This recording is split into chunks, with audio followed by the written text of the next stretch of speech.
Long-distance driving exposes you to many strange odd accidents and other things on the road. Automobiles left in a remote area, people strolling along the kilometers of highway. From as you become accustomed to something, you learn to continue to move, keep your head down, and avoid ask too many questions. Half of the questions you forgot, you share the other half at dinner parties. Cold and pour coffee, eggs, but I don't know one story. Identify it as winter. I was traveling east on I-40 in 2021 when I was approximately 1 hour away from I carried a long haul in Albuquerque.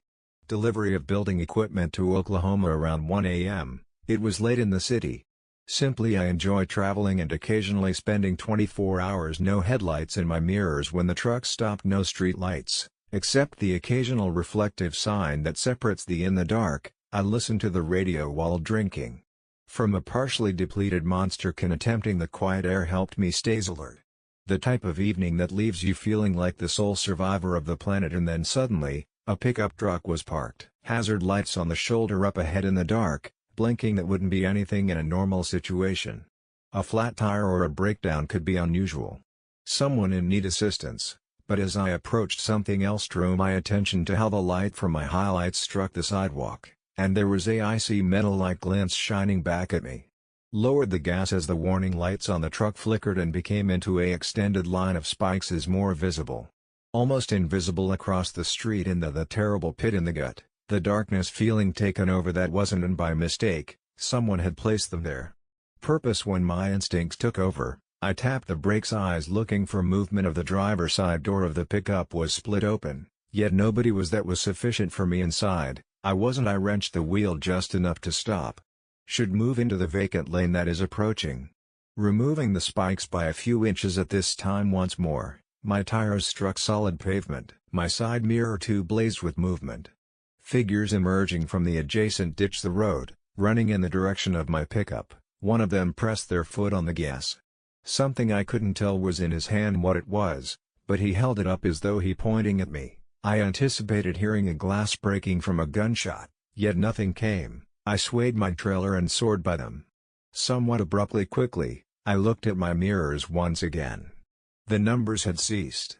Instead of running, they just stood there, observing me with faces obscured by shadows. The pickup truck remained parked, posing a risk. Lights that flicker as if they're ill lure. I remained submissive until I was at 10 kilometers up the road. Solid. It was only then that I finally gave in. Taking a deep breath, I backed into the next truck. Stop, I could see that hearts was still pounding. The parking lot was up against my ribs. Largely deserted, with only a few rigs parked for the night. I shakily reached for my phone hands and dialed the highway patrol. I informed them everything, including the spikes and the pickup vehicle. The dispatcher was one of the men that raced at me. Serene, almost too serene, as she had heard everything before sending a unit to make sure. She said, "What's your current situation?" Location. I provided her with the information, and she advised me to remain where I was in case they needed additional information. I spent some time sitting there, observing my mirrors in anticipation of that truck to arrive after it's me. Didn't get my phone for approximately 20 minutes. It was the same when it rang. "We dispatched a unit out," the dispatcher said. "No spikes are visible, and the truck has vanished." I either gazed at the deserted highway. "Are you certain that you checked correctly?" Place. A pause occurred, and we examined, and none were found. Comparable reports from that area of what did the highway that make my skin crawl? By which I mean that we have never had, and something like this is happening without a road. Spikes without ambushes. There was nothing that didn't sit well after what I just witnessed. Using my own "you're telling me" eyes, that this was for the first time. A slightly longer pause. "This as far as we know, time." Yes, I didn't like that response. Like her hesitancy voice. "Do you require anything further from me?" asked, already aware that I wouldn't obtain the assurance I wanted. "No, but if you're going to stay vigilant, east." The last thing I wanted to do was. I exhaled slowly as I stared out. Beyond the truck stop on the road parking. After a while, I sat there for a while. That call ended with the freeway in view. Considering the possible outcomes, had I not noticed such surges in time, if I had been compelled to blow a tire, would they have simply robbed them to stop? Was it worse than me? I had no desire to dark. "You are aware of the highway that lies ahead?" And just as vacant as before, it didn't feel empty till recently. Felt as though there was awaiting even worse. Whatever it was, it chose that precise evening to begin. I eventually returned to the road. I completed my delivery route, however I continued to consider it in the same manner as those men had run all the way to my pickup. They had simply watched and stood there. I drove off, leaving the truck behind. When the police showed up, as if it had never visited there again for weeks. That evening, I watched out for anything uncommon each time I went by another. I tightened up eyeing the stalled car for indications of another setup, and after a month or so, I heard a discussion at a rest area. A few other truckers were at the diner, discussing an attempted ambush on a different highway. The arrangement was nearly the roads matching spikes or a fake men with masks lying in a breakdown wait, but in that instance, the driver hadn't been so fortunate that he no longer believed he could assist him after they jumped him. Everything, including his later, the truck was discovered abandoned miles away. Peeled away clean. No one ever apprehended the men who completed it. That discussion stayed with. It was evident to me that there were people who are hoping for a simple now. Whenever I see a car being towed, I slow down on a lonesome highway. To check but not to stop, because out you don't there in the middle of nothing. You always get another chance. For around 6 years, I had been delivering pizzas. Months by then. It wasn't the greatest position in the world, but the financial situation was stable and tips were a pleasant extra, but the only thing at the late night was something I detested. Shifts. There's a driving component. Via deserted streets near the center of nothing that irritates you after as I was traveling home that evening. My most recent drop-off was shortly after I was dead at midnight. I was exhausted from working my whole shift, circling Sacramento, and suddenly everything I desired was mine.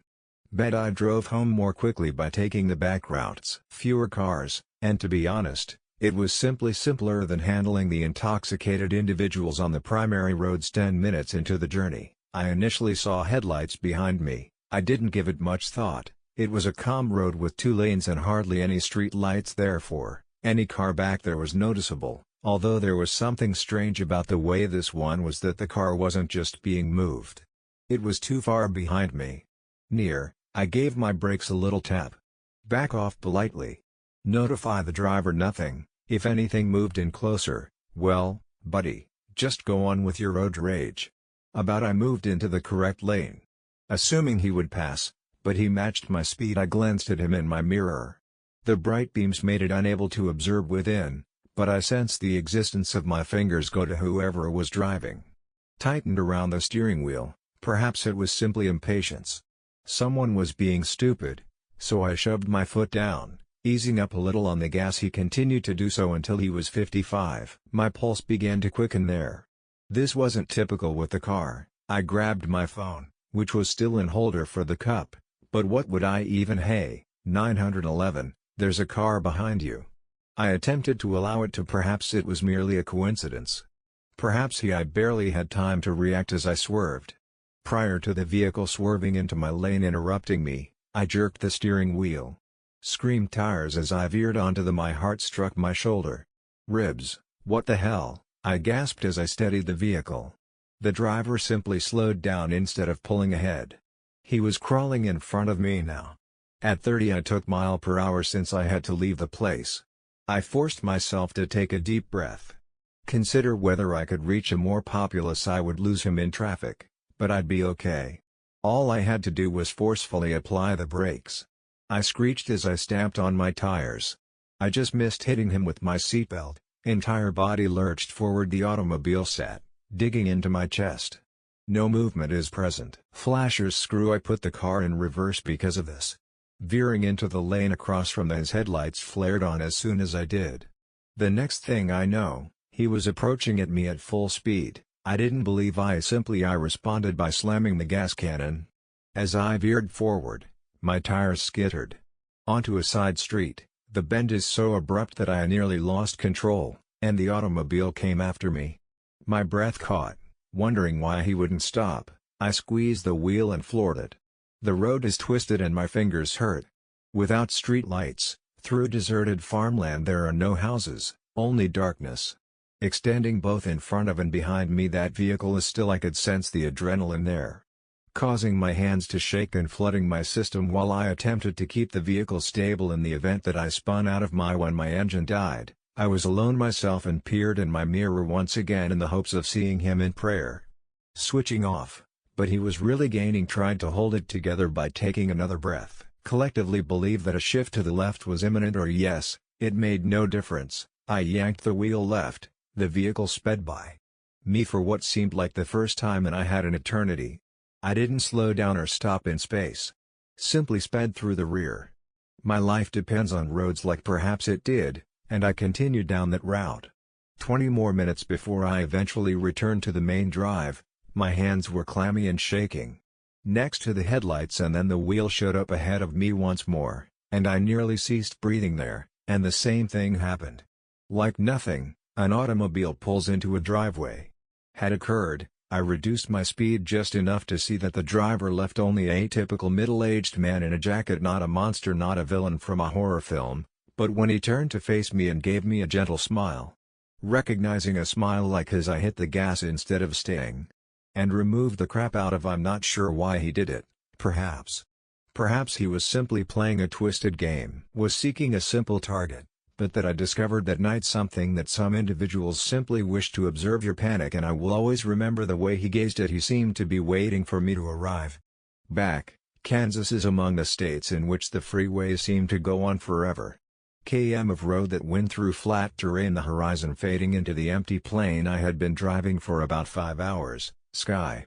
Hours on the way home after spending the weekend with a friend in early March of 2020. Was spring in Colorado. When things were just beginning to feel uncomfortable, the roads were almost deserted. My gas tank was chilly at night, and running low. I'd completed a couple significant previous truck stops, but I couldn't stop thinking I'll stop a little further at the subsequent one was an error. I was now in the midst of my gasoline gauge was dangerously low. Nearly vacant. I hadn't seen any other vehicles. My phone signal was out for almost an hour. Hopping from one bar to none at all. I had to locate a gas station quickly, until at last I noticed a tiny dilapidated gas station located directly off of the neon sign on the roadway buzzed faintly. Alternating between a garbled and an open, a mass of dead lights, and no other vehicles were parked. Normally, I would have stayed outside. Driving a vehicle around locations such as these, remote, empty, and hardly ever working, sat directly with me, but I was without I decided to bring in the gravel crackling. There were 2 old petrol stations beneath my car. A little convenience shop with pumps connected. There wasn't much light, but I could make out a figure behind the at least I'm a good counter attendant. Was not entirely. I parked by myself at the first pump shutdown. I got out of my car and rubbed my weaponry in opposition to the darkness. There were no sounds in the strangely silent air of moving automobiles, no breeze, only the neon signs hum and the dim a security light over the area is buzzing. Door. I tried inserting my card, but nothing worked. Once more, nothing. Of course, a location like this most likely hadn't worked at the pump for money since the early 2000s. I sighed as I made my way to as I entered. The door chimed. A slender man in the attendant's late 50s, exhausted, and with graying hair, eyes lifted from his article. He did not welcome me, just observed me approaching the counter. I said, "Need to fill up," and he failed to move or even blink. I briefly believed that perhaps he didn't hear me. Then he murmured, in a quiet, flat voice, "Get." I blinked and got back in your car to go. I apologized because his look remained the same. His weary, sunken eyes fixed themselves on mine. "Return to your vehicle and depart. Don't look." I laughed nervously as I looked back. Perhaps he was kidding, perhaps this was a small-town method of playing about with strangers, but the way he gazed at it didn't seem like a joke to me. "Frank, according to his name tag, is the." I stepped back and inquired, "Pump broken?" Frank didn't respond as he moved toward the door. Simply shook his head slowly, without saying no. Don't inquire about the details of my. Something about this made my neck tingle. I was mistaken. I turned to face the door, and then I noticed it in the glass's reflection. Motion behind the second gas station. I whirled around the men's steps, shadows into the security light. One shine wore a filthy flannel and was tall and stocky. Hood pulled up, the other was thinner. They hadn't been there over his face. They had been waiting when I pulled in. Frank took a stride, and my gut twisted. His voice was only a breath of sound. Without hesitation, I yanked the door now opened and sprinted in the direction of my automobile. From the I caught a glimpse of them moving. I fumbled with my keys quickly, so hurry up. Come on, the tall one had already arrived. His pace wasn't steady halfway across the lot. Hurried it with assurance, as if he knew I crashed into my car because I had nowhere else to go. Tore the door open and flung myself interior locked as soon as I pressed the seat. As soon as I flipped the key. When the headlights turned on, I observed there the lips of the tall person turned into the hooded one, staring straight, smirked. I hardly had time to look into my eyes. Notice anything when the tall one. He banged his hand against the I yelled and slammed the gear against my window. My tires squealed as I shifted into reverse. Slammed the vehicle back, almost colliding the second he didn't even step, and he didn't flinch. Back simply stood there and observed my shift. Put the gas in drive and floored it. Station merged in the background of my mirror. I watched Frank go outdoors and stand there. His face was at the edge of the light. Grim as if he has witnessed this prior to, as though he was fully aware of what would have occurred if I had remained and continued to drive till I arrived at the next town, which was about 40 meters distant. Arrived at a gas station with lots of lights positioned beneath a surveillance camera and attempted to relax. My hands were still. What the devil just happened? I'm shaking. I took out my phone, but I was still without. My stomach knotted in response to the service. Had occurred back there. If I hadn't heard Frank, nobody would have recognized, and at last, my signal came back. Contacted the local police department that they weren't. The deputy was taken aback. We've received several reports about where individuals paused to fill up with petrol and terrible things occurring. To my skin became frigid. Did you catch it? I paused and asked them, but he acknowledged that each time we look, there isn't. I felt ill there, so he handed me his number in case I could recall anything. Helpful, but I knew I wouldn't give them a call. Was all there was to suppose. There are only 2 men waiting in the dark and an attendant with too many negative incidents involving innocent. Frank is still on my mind, I believe.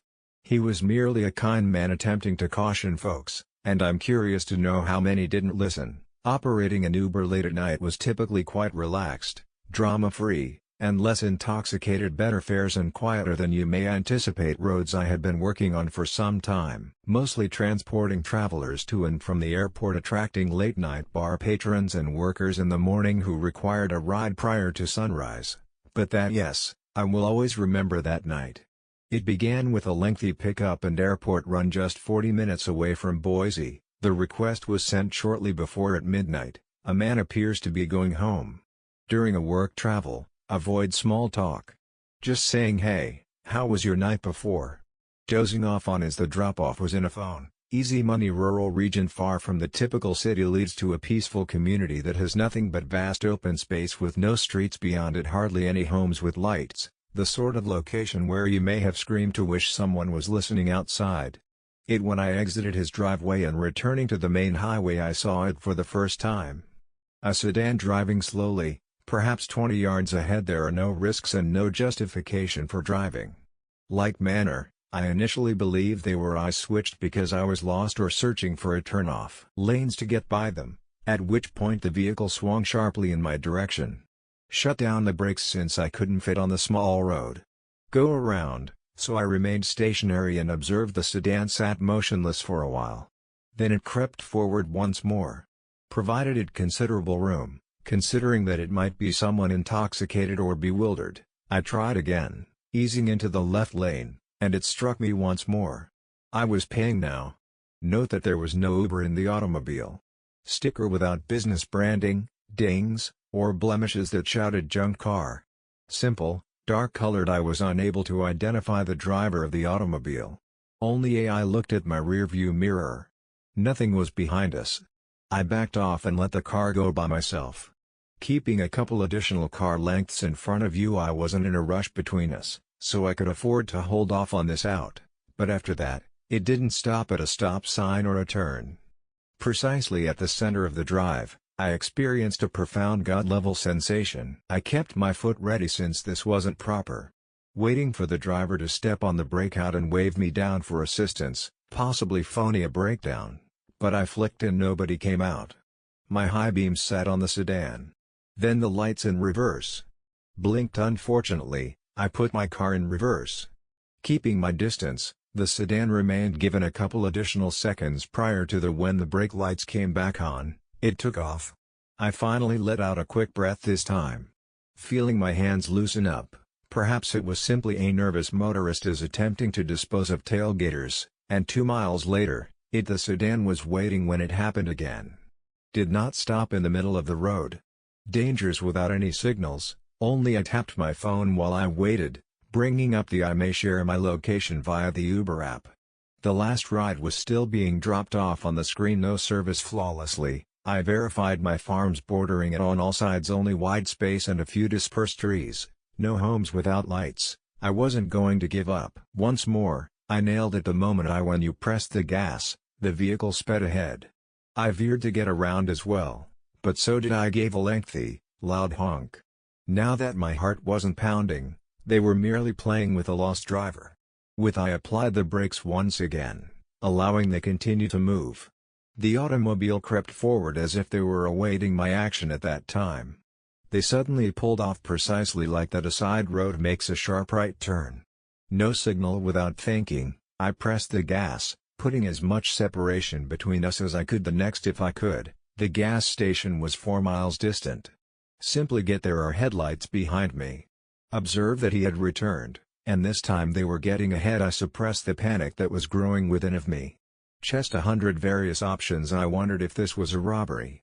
Try some psychotic carjacker searching for us. Sadly, none of those choices worked out.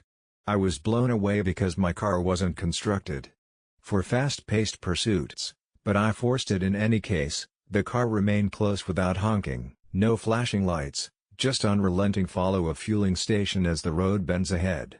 Luminous station sign in the distance. I rushed into the parking lot without the sedan's tires squealing as it slows down. Continued to speed straight past the station and vanished along the road from which I stayed for a few seconds. Simply sat there, holding onto the wheel, making me gasp for air. Slowly before I left, the cashier looked up mid-yawn inside, very likely anticipating an intoxicated man to purchase his cigarette. Smoking face changed when he noticed. Is everything all right with you? I turned to face the windows. Guy. The sedan was back, and it was stomach twisting. Crawling along the road's shoulder, I gently rolled past the station.